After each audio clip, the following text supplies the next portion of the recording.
أعوذ بالله من الشيطان الرجيم. بسم الله الرحمن الرحيم.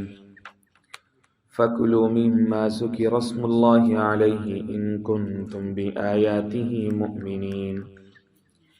وما لكم ألا تأكلوا مما ذكر اسم الله عليه وقد فصل لكم ما حرم عليكم إلا ما اضطررتم إليه وَإِنَّ كَثِيرًا لَيُضِلُّونَ بِأَهْوَائِهِمْ بِغَيْرِ عِلْمٍ إِنَّ رَبَّكَ هُوَ أَعْلَمُ بِالْمُعْتَدِينَ وَذَرُوا ظَاهِرَ الْإِثْمِ وَبَاطِنَهُ إِنَّ الَّذِينَ يَكْسِبُونَ الْإِثْمَ سَيُجْزَوْنَ بِمَا كَانُوا يَقْتَرِفُونَ. آمنت بالله صدق اللہ العظیم. بر انتہائی واجب الاحترام، قابل صد احترام بزرگوں، بھائی اور نوجوان ساتھیوں، آج کے درس میں قرآن مجید کتاب حکمت کی سورہ نمبر 6 سورۃ الانعام کی 3 آیات مبارکہ، آیہ نمبر 118، 119 اور 120 یہ شامل ہیں. اور ان آیات مبارکہ میں ایک اہم ترین موضوع ہے. ایک جہت تو اس موضوع کی یہ ہے جس کا تعلق ہمارے عقیدے سے ہے، اور وہ یہ ہے کہ حلال کو حرام یا حرام کو حلال کرنے کی جو اتھارٹی ہے، جو اختیار ہے، یہ قرآن و سنت کے علاوہ کسی کو نہیں ہے، یعنی اللہ اور اس کے رسول کے علاوہ کسی کو نہیں. طے شدہ بات ہے کہ جو حلال ہے پھر وہ حلال رہے گا، جو حرام ہے وہ حرام ہے. اگر مخلوق میں سے کسی کے کہنے کے اوپر کسی حلال چیز کو حرام کر لیا جائے یا حرام کو حلال کر لیا جائے تو یہ شرک کے مترادف ہے. گویا کہ آپ نے اس کی اتھارٹی کو، جو حقیقی ذات ہے، آپ نے اس کے برابر کر دی. دوسری بات کا تعلق ہماری کلچرل لینگویج کے ساتھ ہے. ہم عام طور پر بولتے ہوئے غیر محتاط ہو جاتے ہیں کہ بھئی اس جملے کا کیا مطلب ہے. مثال کے طور پر کئی سارے لوگ عام طور پر گھروں میں یہ کہہ رہے ہوتے ہیں کہ نہیں جی میں نے یہ چیز کھانی، میں نے منع ہے، مجھے یہ منع ہے، میں نے یہ چیز نہیں کھانی. ایک حلال چیز کے لیے آپ منع کا لفظ نہیں بول سکتے. منع کا مطلب کچھ اور ہوتا ہے. آپ کون ہوتے منع کرنے والے؟ آپ نہیں کر سکتے. اب یہ کہہ سکتے ہیں طبی وجہ ہے، یا ڈاکٹرز نے وقتی طور پر مجھے اس سے منع کیا ہے.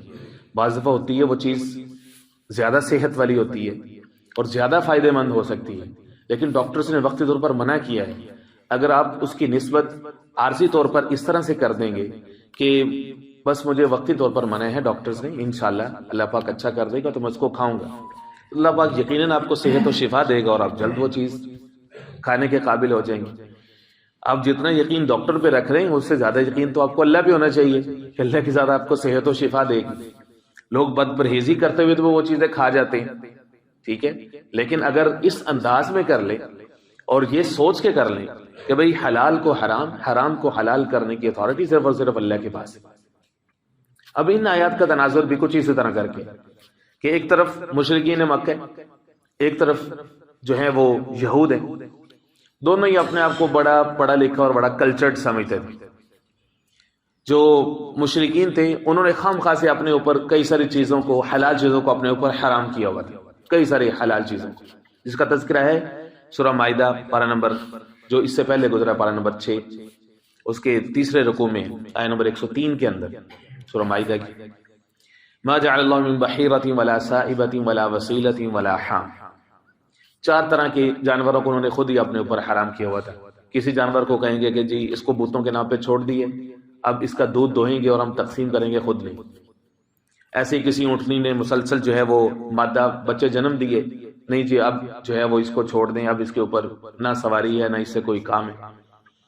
اسی طرح سے مختلف جانوروں کے بارے میں جو ہے وہ یہ ازیوم کر لیتے. ہمارے یہاں بھی دیہاتوں میں یہ جہالت پائی جاتی ہے کہ یہ جانور بس جی چھڑ دیتا ہے، فلانے کے نام پہ چھوڑ دیے. اللہ کے بندے تم اس کو صدقہ تو اچھے طریقے سے کر لو، لوگوں کو کھلا دو اچھے طریقے سے لو کہ بھئی اللہ کی رضا کے لیے، یا جو ہے وہ میں نے اس مقصد کے لیے جو ہے یہ کر دیا میں نے. تو کم از کم اپنی نیت تو درست کر لو تاکہ تمہیں اس کا ثواب تو ملے، عمل کا ثواب تو ملے۔ قرآن مجید نے واضح طور پر ایک لائن دی کہ جو یہود ہیں یہ ان کا طریقہ کار ہے۔ مثلا چوتھے پارے کے شروع میں اللہ رب العزت نے فرمایا کل طعام کان حلا لبنی اسرائیل الا ما حرم اسرائیل علی نفسہ من قبل ان تنزل التوراۃ۔ یہود نے اپنے اوپر اونٹ کا گوشت اور دودھ جو ہے وہ حرام کیا ہوا۔ کیوں؟ کیونکہ جناب یعقوب علیہ السلام نے اپنے اوپر حرام کر لیا تھا۔ قرآن مجید نے واضح طور پر اس کو ڈینائی کیا کہ بھئی وہ تو حلال ہے، حلال چیز کو حرام کرنے کی اتھارٹی تو کسی کے پاس نہیں۔ یعقوب علیہ السلام کی پوری حیات طیبہ کو تو پڑھو، ان کی زندگی کو، اللہ کے نبی تھے، اللہ کی حلال کردہ چیز کو وہ کیسے حرام کر سکتے؟ تو اصل ان کی جب سیرت پڑھی گئی تو اس سے پتہ چلا کہ وہ ایک درد ایک خاص طرح کا ہوتا ہے، کولے کا درد اس کو کہتے ہیں۔ اس وجہ سے ڈاکٹرز نے، جو طبیب تھے، انہوں نے منع کیا تھا کہ آپ وقتی طور پر یہ گوشت چھوڑ دیں، جیسے آج کل بھی ہوتا ہے، جدید سائنس ہوتی ہے تو انسانوں کو کئی ساری چیزوں سے منع کیا جاتا ہے۔ تو انہوں نے اپنے اوپر کچھ وقت کے لیے منع کر لیا تھا۔ تو اب کیا ہوا کہ اسرائیلیوں نے یہ سمجھ لیا کہ چونکہ انہوں نے یہ منع کر لیا تھا اس لیے اب ہم نے یہ کھانا ہی نہیں ہے۔ اور اللہ رب العزت نے سورہ آل عمران میں یہ فرما دی کل طعام کان حلا لبنی اسرائیل، سارا کچھ ان کے لیے حلال تھا، ان بنی اسرائیلیوں کے لیے، ان بدبختوں کے لیے۔ لیکن یہ ظالم ایسے ہیں کہ ان کے دلوں کے اوپر تالے پڑے ہوئے، انہوں نے ہر چیز خلاف شریعت کر لی، ہر چیز۔ صرف پیغمبروں کا نام لیں گے لیکن ان کی توہین بھی کریں گے، ان کے کارٹونز بھی بنائیں گے، ان کے بارے میں بغض بھی اپنے اندر رکھیں گے، اور ان کے قتل سے بھی باز نہیں آئیں گے، مخالفت سے بھی باز نہیں آئیں گے۔ جو پیغمبروں کو ماننے والے ہیں، جو ان کے سچے محبین ہیں، ان کی مخالفت ان کی گھٹی کے اندر رکھ دی گئی ہے۔ یہ ایسے بدبخت ہیں اسرائیلی۔ فرمایا کہ کان حل لبنی اسرائیل، اللہ نے تو ان کے لیے حلال کیا ہوا تھا، ہاں، الا ما حرم اسرائیل علی نفسہ من قبل ان تنزل التوراۃ، توراۃ نازل ہونے سے پہلے جناب یعقوب نے اپنے اوپر ایک چیز کو کچھ وقت کے لیے اپنے لیے منع کر لیا تھا، اور انہوں نے ہمیشہ کے لیے اس کو جو ہے وہ اپنے آپ سے روک لیا۔ تو حلال کو حرام اور حرام کو حلال کرنے کی اتھارٹی کسی کے پاس نہیں۔ اگر کوئی کرے گا ایسا تو وہ شرک کے مترادف ہے، یہ منع کر دیے گا۔ شریعت نے لائن کھینچ دی کہ بھئی یہ چیزیں حلال ہیں، یہ چیزیں حرام ہیں تمہارے لیے۔ حرام کی ایک فہرست دے دی۔ مثال کے طور پر سورۃ البقرہ کے اندر پارہ نمبر 2 میں اللہ رب العزت 4 چیزوں کو منع فرما دی کہ انما حرم علیکم المیتۃ والدم ولحم الخنزیر وما اہل لغیر اللہ بہ۔ میتہ مردار، دم خون، اور اسی طرح سے انما حرم علیکم المیتۃ والدم ولحم الخنزیر، خنزیر وما اہل لغیر اللہ بہ، ایسا جانور جو غیر اللہ کے نام پر جس کو ذبح کیا گیا یا قربان کیا گیا، یہ 4 منع۔ اسی طرح سے بعینہ ہی یہی 4 کا تذکرہ سورہ النحل میں پارہ نمبر 15 کے اندر، پارہ نمبر 14 کے اندر جو ہے وہ موجود ہے۔ اور جب ہم سورہ مائدہ پڑھتے ہیں، سورہ مائدہ کے آیت نمبر 3 کے اندر 11 طرح کے حرام جانوروں کا تذکرہ ہے۔ مثال کے طور پر وہاں پر فرمایا گیا حرمت علیکم المیتۃ والدم، حرمت علیکم المیتۃ والدم ولحم الخنزیر وما اہل لغیر اللہ بہ، 4 وہی ہو گئے، والمنخنقہ والموقوذہ والمتردیہ والنطیحہ وما اکل السبع، یعنی جانور جو اوپر سے گر کے مر جائے، جو جانور کے سینگ سے مر جائے، جو ٹکر سے مر جائے، اور اسی طرح سے جو کسی گہری چوٹ کی وجہ سے مر جائے، یہ سارے کے سارے جو ہیں وہ حرام ہو جاتے، یعنی شریعہ اسلامی کے مطابق اس کو ذبح نہ کیا جائے تو وہ جانور جو ہے وہ حرام ہو جاتے ہیں۔ ظاہر ہے کہ اسلام میں ذبح کرنے کے خاص طریقے ہیں کہ وہ آپ اس کا گلا جب کاٹیں گے، رگ کاٹیں گے، اس کے بعد جسم کو تھوڑا آپ روکیں گے تاکہ اس کا جتنا خون ہے سب رگوں میں سے نکل کر کے وہاں سے بہہ جائے۔ ایسا نہ ہو کہ وہ خون جو ہے وہ رگوں کے اندر رکا رہے اور وہ گوشت کا حصہ بن جائے، اور وہ ظاہر ہے کہ انسانی صحت کے لیے نقصان دہ ہے۔ تو اس لیے بجائے اس کے کو اس کو خلاف شرع اس کو وہ کر دیا جائے، فرمایا کہ اگر خلاف شرع کیا جا رہا ہے تو پھر وہ جو ہے وہ حرام کر دیا جائے گا۔ وما اہل لغیر اللہ بہ والمنخنقہ والموقوذہ والمتردیہ والنطیحہ وما اکل السبع، درندے کھا جائیں جس جانور کو بچ جائے اور انسان کہ نہیں یہ میں کھا لیتا ہوں، نہیں، الا ما ذکیتم، مگر اس میں سے ایک استثناء کیا کہ تمہارا سدھایا ہوا اگر کوئی شکاری جانور ہے، اس کے ذریعے سے اگر تم شکار کرتے ہو تو وہ تمہارے لیے حلال ہے، لیکن اس کی بھی شرطیں ہیں کہ بسم اللہ پڑھ کے چھوڑو، تمہاری مرضی سے جائے، اس شکار میں سے کچھ نہ کھائے، اور وہ تمہارے پاس لے کر کے آئے اور وہ اتنا سدھایا ہو، اتنا ٹرینڈ ہو، تو ان شرطوں کے ساتھ جو ہے وہ شکاری جانور کا لایا ہوا جانور تمہارے لیے حلال ہے۔ ورنہ جو ہے وہ تمہارے لیے حلال نہیں۔ تو یہاں پر 11 مختلف جانوروں کی فہرست دی گئی۔ اسی طرح حدیث پاک کے اندر حضور پاک علیہ الصلوۃ والسلام کی زبان نبوت سے کچھ پرندوں کو، کچھ جانور کو، مثال کے طور پر جو کچلی والے ہیں پرندے یا چیرنے پھاڑنے والے ہیں درندے، وہ جو ہے وہ حرام کر دیے گئے کہ اگر وہ کھائیں گے تو انسان کے اندر بھی جس طرح کا انسان خوراک کھاتا ہے ویسی خصلت اس کی بلڈ ہوتی ہے۔ چیرنے پھاڑنے والے جانور جو ہیں وہ حرام کر دیے گئے۔ اس طرح نوچ کے کھانے والے جو پرندے ہیں، جانور ہیں، وہ بھی حرام کر دیے گئے۔ اس طرح سے وہ جانور کہ جن سے طبیعت کو کراہت محسوس ہوتی ہے وہ بھی جو ہے وہ حرام کر دیے گئے۔ فرمایا کہ حرام کی ایک فہرست ہم نے تمہیں دے دی۔ اس کے علاوہ جو جانور ہیں جن کو ہم نے حلال کیا ہے، ثمانیۃ ازواج، جس کا تذکرہ اسی سورۃ الانعام کے اندر پارہ نمبر 7 کے شروع میں گزر چکا ہے۔ 8 طرح کے جوڑے جو ہیں، فرمایا جو تمہارے لیے حلال ہے اللہ کا نام لے کر کے ان کو کھاؤ، منع نہیں کر سکتے تم اپنے اوپر، کسی بھی حلال کو اپنے لیے تم حرام نہیں کر سکتے۔ ایک شخص نے امام مالک رحمہ اللہ کے زمانے میں ایک شخص نے کہا جی میں جو ہے وہ کدو نہیں کھاؤں گا۔ امام ابو یوسف رحمہ اللہ کے زمانے میں غالب الدبا، اب ایک حلال چیز ہے اس کو بھی تم کیسے حرام کر سکتے ہو اپنے لیے، کیسے تم سرعام کہہ سکتے ہو میں نہیں کھاؤں گا۔ اور پھر یہ کہ حضور پاک علیہ الصلوۃ والسلام کی مرغوب ترین غذا ہے کدو، اس کے طبی فوائد اس وقت چونکہ میرا موضوع نہیں ہے، بے شمار اس کے فوائد ہیں، طبی فوائد، بے شمار ایسی بیماریاں کہ جو ہے وہ جدید سائنس آج تک بھی اس کا علاج تلاش کر رہی ہے۔ کدو اس کا حل ہے کہ اس کو فلاں خاص طریقے سے اس کو پکا کے کھایا جائے۔ ایک شخص نے کہا دی میں نہیں کھاؤں گا، حضرت نے تلوار نکال لی، قاضی بھی تھے، چیف جسٹس بھی تھے، حضرت نے کہا کہ یہ ایک میرا عہدہ ہے نا، وہاں پر تو تجھے سزا الگ سے ملے گی، لیکن ایک کامن ایک عاشق رسول کے طور پر کہ تیری یہ جرت کہ تو سب کے سامنے گئے مجھے کدو پسند نہیں ہے اور حضور کہیں کہ مجھے کدو پسند ہے۔ اما عائشہ فرماتی ہیں کہ حضور پاک علیہ السلام کے زمانے جب سالن پکا کے لایا جاتا تھا کدو کا، تو حضور پاک علیہ السلام شوربے میں سے کدو کے ٹکڑے تلاش کر کر کے کھایا کرتے تھے۔ تو حضور کو اتنے پسند تھے اور تو سرعام کہے کہ میں نہیں کھاتا، تیری یہ جرت، توبہ کر سب کے سامنے، علانیہ توبہ۔ تو کسی بھی چیز کو، ایسی چیز کو آپ اس طرح سے سرعام نہیں کہہ سکتے کہ بھائی نہیں۔ فرمایا فَكُلُوا مِمَّا ذُكِرَ اسْمُ اللَّهِ عَلَيْهِ، کھاؤ تم اس میں سے جو جس پر نام لے لیا گیا اللہ کا نام لے لیا گیا اس پر، ان کنتم بِآیَاتِ مُؤْمِنِينَ، اگر تم اللہ کی آیات پر ایمان رکھتے ہو تو پھر اس کو کھاؤ۔ وَمَا لَكُمْ أَلَّا تَأْكُلُوا مِمَّا ذُكِرَ اسْمُ اللَّهِ، فرمایا کیا ہے تمہیں کیوں نہیں کھاتے تم اس میں سے جس پر اللہ کا نام لے لیا گیا۔ وَقَدْ فَصَّلَ لَكُم مَّا حَرَّمَ عَلَيْكُمْ، اور یقیناً تفصیل کے ساتھ تمہارے اوپر بیان تو کر دیے گئے مَا حَرَّمَ عَلَيْكُمْ، جو تمہارے اوپر حرام ہے۔ جب حرام چیزوں کی فہرست آ گئی تو حلال کیوں نہیں کھاتے ہو؟ إِلَّا مَا اضْطُرِرْتُمْ إِلَيْهِ، ہاں مگر ایسا حرام کہ جس کی طرف تمہیں مجبور کر دیا جائے۔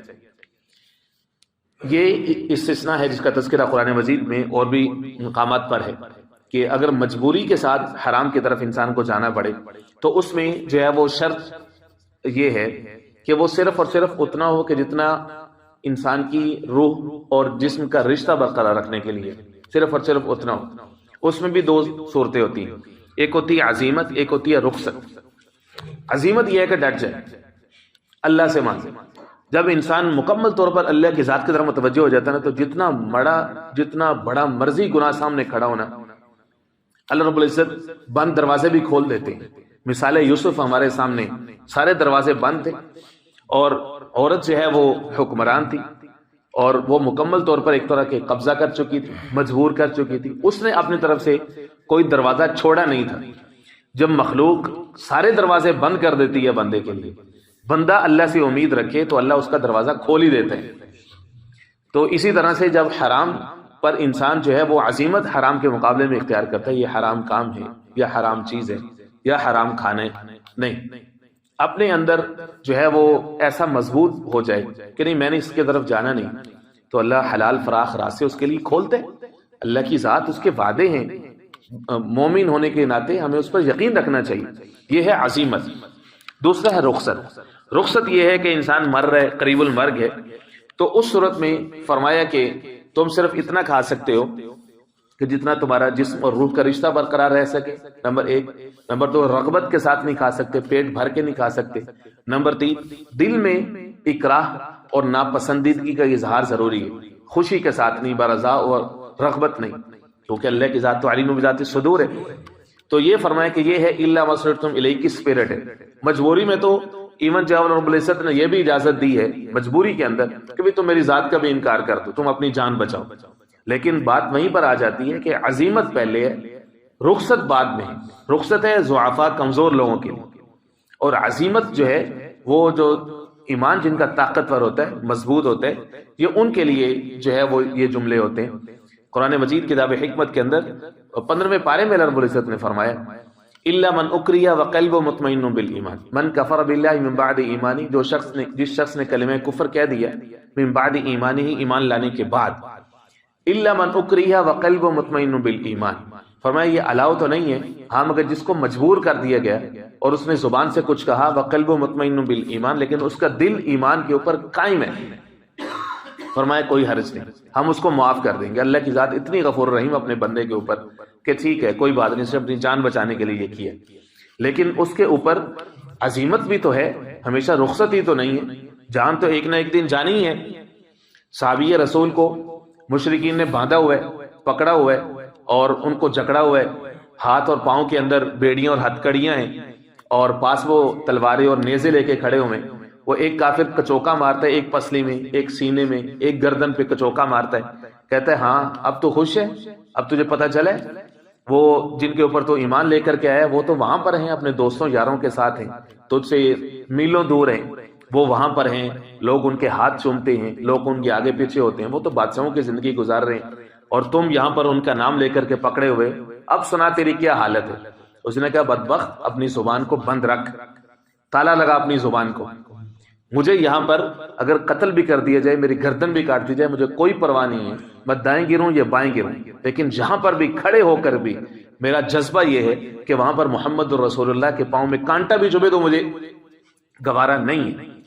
تو یہ ہے عزیمت۔ فرمایا کہ الا ما اضطررتم الیہ، ہم اگر تم مجبور کر دیے جاؤ کسی چیز کی طرف، وان کثیر لا یضلون باہواء بغیر علم، فرمایا یاد رکھ لو، اصل بات ہم تمہیں بتا رہے ہیں کہ اکثر و بیشتر لوگ گمراہ ہوتے ہیں اپنی خواہشات کی وجہ سے، بغیر علم اور بغیر علم کے، یعنی یہ دو وجہ جو کہ آپس میں جڑی ہوئی ہیں، لا علمی اور احوا، خواہشات کی پیروی۔ ہمارے ہاں یہ بہت بڑی بیماری ہے، لوگ نہ دین سیکھتے ہیں نہ سیکھنا چاہتے کہ سیکھیں گے تو پکڑے جائیں گے، سیکھنا بھی نہیں چاہتے۔ ان ربک اعلم بالمعتدین، فرمائے بے شک تیرا رب زیادہ جانتا ہے حد سے بڑھنے والوں کو۔ اللہ